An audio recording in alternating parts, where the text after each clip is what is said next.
সব কাজ মিটলো। এবার যাচ্ছি আমরা বাড়ির পথে। তো 2টো বেজে গেছে, ভাবছি কোথাও একটু খেয়ে দিয়ে তারপরেই বাড়ি যাব, আর নাহলে এখন বাড়ি গিয়ে রান্না করতে গেলে অনেক টাইম লেগে যাবে।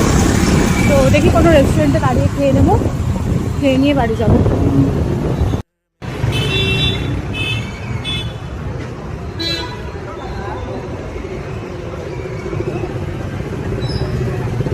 আমাদের তখন বাড়ি ঢুকতে ঢুকতে তো মোটামুটি 5টা মতো বেজে গেছিলো।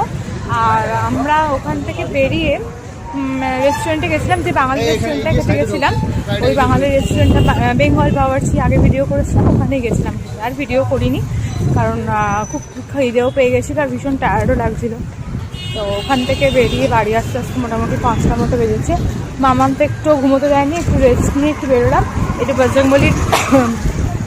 বজরংবলির দর্শন করলাম। এখন মাঝে মাঝে খুব ভালোই লাগে, রেগুলার তো পারি না, কিন্তু যখন রাস্তায় বেরোই মনে হয় একবার দর্শন করি বজরংবলিকে। তো ওই ঘুরে এলাম।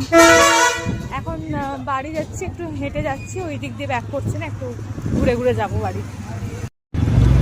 এখানে ওই রাস্তাগুলোতে সাইডে ড্রেনের কাজ হচ্ছে, এই জন্য সব এরকম খুলে রেখে দিয়েছে, আর দোকানগুলোতে এরকম একটা করে পাত পেতে দিয়েছে।